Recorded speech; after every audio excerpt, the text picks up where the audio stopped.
말까 던질까 말까 던질까 말까 던질까 말까 리뷰를 참고하세요.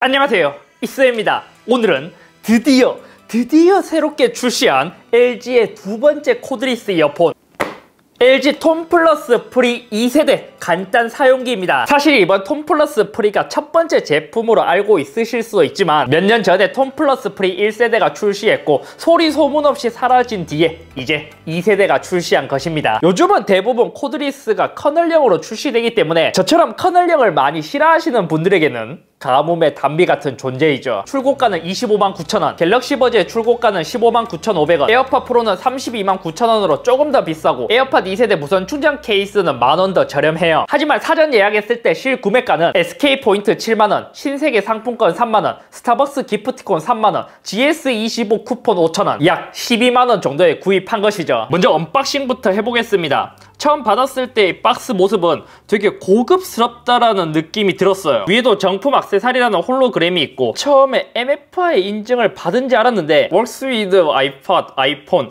아이패드라고 되어 있어요. MFI 인증을 받은 정품 액세서리는 Made for iPhone, 아이패드라고 애플 로고와 함께 비슷하게 사용하고 있습니다. 만약 이게 MFI 인증이라면 다행이지만 아니라면 많은 유저분들이 오해할 수도 있을 것 같습니다. 공일 라벨 실은 잘 되어 있어요. 박스를 열면 어떻게 연결해야 되는지 보여주고 있습니다. 이거를 열면 안쪽에 작은 톤 플러스 프리의 케이스가 들어 있습니다. 그리고 안쪽에는 이렇게 이 박스는 반대로 되어 있습니다. 박스는 고급스러운데 약간 디테일이 아쉬워요. 안쪽에 USB Type-C 케이블, 각종 설명서가 들어있습니다. 이어젤이 들어있는 케이스는 라지 사이즈와 미디움 사이즈가 들어있습니다. 특이하게 위쪽 설명서에는 한국어, 이어젤에는 또 영어로 적혀있어요. 사실 많은 분들이 알고 계신 톤 플러스의 넥밴드 시리즈는 국내의 블루콤이라는 회사에서 많은 제품을 만들었어요. 이번에는 블루콤이 아니라 중국의 한 업체에서 제작을 했다고 합니다. 케이스의 디자인은 마카롱처럼 되게 귀엽게 생겼어요. 케이스의 힌지는 뒤쪽에 있고 오른쪽에는 C타입 포트로 충전을 할 수 있습니다.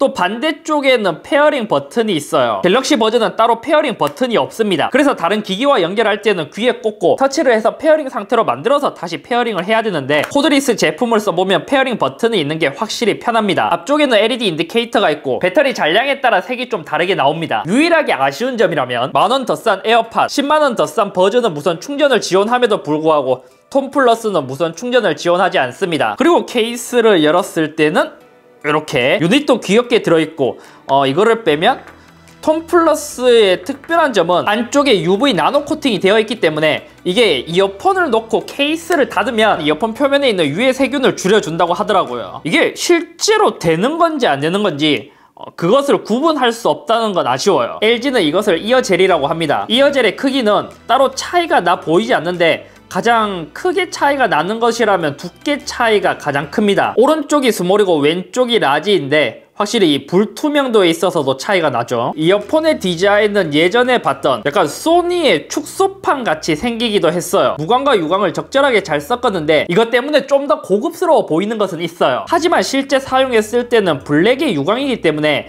이게 지문이 굉장히 티가 많이 납니다. 그리고 이어폰에 톤 플러스라는 글자, 굳이 톤 플러스 로고를 넣어야 됐나 싶어요. 게다가 톤 플러스 로고가 오른쪽 유닛은 좀 삐뚤게 되어 있다는 것이죠. 아마 공장에서 물량을 생산하려고 좀 바빴던 것 같습니다. 이것도 사용하면 사용할수록 먼지나 하얀색 가루가 좀 많이 묻었고 개인적으로 만약 이것을 투톤으로 디자인했으면 더 예뻤지 않았을까 싶기도 해요. 오히려 이 실리콘 팁 때문에 귀에 착용했을 때 조금 더 미끄럽게 잘 움직이는 경향이 있었습니다. 그리고 가벼운 땀 정도는 커버할 수 있는 IPX 4등급의 방수를 지원합니다. 다음은 착용감을 살펴보겠습니다. LG 톤 플러스 프리, 갤럭시 버즈, 에어팟 프로, 에어팟 이러한 모습을 볼 수 있습니다. 같은 오픈형 코드리스인 에어팟과 비교를 해봤을 때는 길이는 조금 더 작지만 두께는 더 두꺼워요. 무게는 얘가 결코 가볍다고는 할 수 없어요. 왜냐면 노캔이 들어간 제품도 에어팟 프로가 워낙 가볍긴 하지만 소니와 아마존 에코와 비교한다면 꽤 무거운 무게이기 때문이죠. 개인적으로 아쉬운 것은 에어팟과 거의 귀에 들어가는 유닛의 크기는 비슷해 보이는데 톰 플러스 프리가 진짜 미세하게 조금 더 크거나 아니면 끝쪽이 더 튀어나와 있기 때문에 이 부분이 오래 착용했을 때 무게보다 훨씬 더 거슬리더라고요. 다음은 톰 플러스 프리의 음질을 이야기해 보겠습니다. LG는 이어폰뿐만이 아니라 다른 부분에서도 메리디안과 협업을 많이 하고 있습니다. 코덱은 AAC와 SBC를 탑재했고 노캔을 지원하지 않으면 음질이라도 더 많은 신경을 써야 하는데 aptX 같은 코덱을 지원하지 않는다는 것은 이 가격대에는 분명히 아쉬운 점입니다. 자, 그럼 음질은 어떻냐? 누구나 이것을 처음 들으면 소리가 진짜 답답하다고 느낄 거예요. 특히나 이게 그냥 하는 말이 아니라 처음 들었을 때는 와, 20만원짜리가 이런 소리를 낸다고? 좀 너무한 거 아니야? 이런 생각이 드실 겁니다. 하지만 너무 이해가 안 돼서 제가 사용하면서 이유를 찾아보니까 알게 된 사실인데 톰 플러스 프리는 착용 방식에 따라 소리가 굉장히 많이 달라져요. 에어팟은 소리가 나오는 구멍이 옆쪽으로 나와 있는데 톰 플러스 프리 역시 옆쪽으로 나와 있는 듯 하지만 사실상 옆쪽이 아니라 위쪽으로 나오는 구조예요. 그래서 톰 플러스 프리는 그냥 착용을 하면 답답한 소리가 나고 소리가 나오는 구멍을 좀 조절해서 제대로 찾는다면 그때부터는 진짜 제대로 된 소리를 들을 수 있습니다. 이게 항상 끼울 때마다 제자리를 찾았다고 해서 끼우게 되지만 막상 소리를 들어보면 이상해서 제대로 된 위치를 찾게 되더라고요. 그리고 화이트 노이즈 같은 경우에는 얘는 따로 화이트 노이즈가 느껴지지는 않았습니다. 소리를 정리해보면 제가 느꼈을 때는 중저음이나 고음이 특출난 부분은 없었고 기대했던 것보다는 더 넓은 공간감 그리고 깔끔한 소리를 들려주었습니다. 물론 제자리를 찾지 못한다면 QCY보다 더 아쉽다고 느껴질 수도 있어요. 공간감은 좋은 것 같은데 뭐 에어팟이나 버즈나 다른 제품과 비교를 해보면 중저음이 많이 뭉쳐서 들리는 느낌입니다. 생각보다 엄청 많이 뭉쳐서 들려요. 에어팟 프로랑 비교하기에는 노캔을 제외하더라도 착용감부터 음질까지 모든 면에서 에어팟 프로의 만족감이 가장 큽니다. 그래서 얘는 애초에 비교 대상이 아니에요. 그럼 갤럭시 버즈와 에어팟 2세대를 비교해보면 타격감은 프리보다 에어팟이 더 좋았고 공간감은 에어팟이나 버즈보다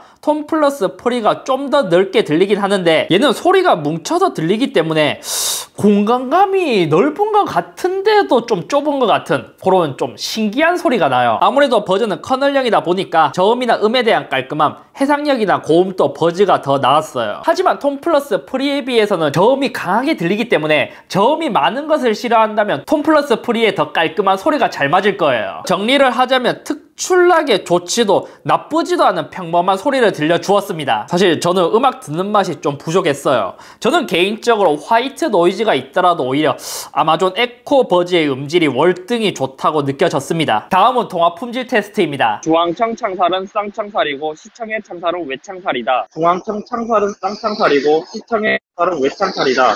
중앙청 창살은 쌍창살이고 시청의 창살은 외창살이다. 다음은 앱에 대한 연결성입니다. 일단 안드로이드 폰이라면 자동으로 페어링 되는 것이 재미있습니다. 처음에는 LG 폰만 되는 줄 알았지만 테스트 해보니까 갤럭시도 똑같이 사용이 가능했습니다. 톰 플러스 프리가 잡혀있는 상태에서 앱으로 들어가면 지원하지 않는 헤드셋? 전용 앱으로 들어가면 세팅을 해줄 수가 있는데 오른쪽에는 EQ를 설정해줄 수 있어요. 근데 이 EQ도 노멀, 베이스, 플랫, 트래블로 되어 있는데 처음 들으면 노멀은 심심해서 플랫이나 트래블을 좀 많이 설정하시지 않을까 싶습니다. 제대로 된 위치를 잡고 보니까 오히려 저는 노멀이 가장 잘 맞더라고요. 나머지는 뭐 알림 설정을 할 수 있고 뭐 내 이어버드 찾기 그리고 사용자 가이드 이런 것을 볼 수 있어요. 사실 앱은 좀 빈약하죠. 버즈 같은 경우에는 이퀄라이저 설정 그리고 뭐 알림이나 터치패드에 대한 이런 이제 커스텀까지 가능합니다. 조작 방식은 터치로 할 수 있어요. 뭐 한 번 터치, 한 번 길게, 두 번 짧게, 세 번 짧게. 볼륨 조절은 에어팟도 안 돼서 아쉬운 기능이지만 다음 곡이나 이전 곡으로 가는 제스처가 없어요. 사실상 음악을 듣다 보면 다음 곡이나 이전 곡을 많이 쓰는데 그 기능이 없다는 점. 다음 곡이나 이전 곡을 빼고 EQ 설정을 넣었다? 제스처는 참 이해가 가지 않습니다. 그리고 아직까지 버그가 있는지 볼륨 컨트롤이 조금 이상했습니다. 전화를 받고 끊거나 아니면 이어폰을 잠시 뺐다가 연결하거나 하면 볼륨이 확 줄어들거나 확 커지는 경우가 있어요. 그때는 또 이렇게 볼륨을 조절해도 복구가 되지 않아요. 배터리 타임은 다른 제품과 크게 차이가 없어요. 전체적으로 1세대 톤 플러스 프리에 비해 월등히 좋아진 제품이지만 현 시점에서 다른 경쟁 제품과 비교했을 때 마감, 흔치 않은 오픈형이라는 것을 제외한다면 굉장히 평범한 제품입니다. 이제는 이 정도의 가격대가 된다면 소리가 특출나게 좋거나 노이즈 캔슬링 기능이 들어가거나 그러한 특별한 점이 있어야 구입하지 않을까 싶어요. 지금 당장 에어팟 프로와 비교해봐도 조금 더 비싸지만 더 좋은 음질, 노이즈 캔슬링, 그리고 더 편한 착용감을 보여주고 아마존 에코 버전은 화이트 노이즈가 큰 단점이긴 하지만 더 저렴하고 노이즈 캔슬링 되고 또 음질도 나름 괜찮아요. 아이폰 유저분들은 굳이 톤 플러스 프리를 선택해야 될 이유가 없고 안드로이드 유저분들 중 오픈형을 선호하고 에어팟의 호환성이 걱정된다면 가격이 좀 저렴했을 때는 추천드릴 수 있어요. 지금 당장 에어팟과 비교해서는 에어팟보다 더 뛰어나다라고 생각되는 부분이 없기 때문에 만약 10만원 근처라면 추천할 수 있지, 지금은 에어팟과 갤럭시 버즈 다른 좋은 제품들이 많기 때문에 사실 좀 아쉽습니다. 아무튼 오늘은 여기까지이며 만약 LG가 이게 25만 9천원이 출고가가 아니라 한 10만원 초반대 갤럭시 버즈보다 1, 2만원 더 싸게 나왔어도 더 좋은 반응을 이끌어냈을 거예요. 톤 플러스 가격이 착해. 이제 약간 홈플러스 가면 톤 플러스 이걸로 드릴 거예요.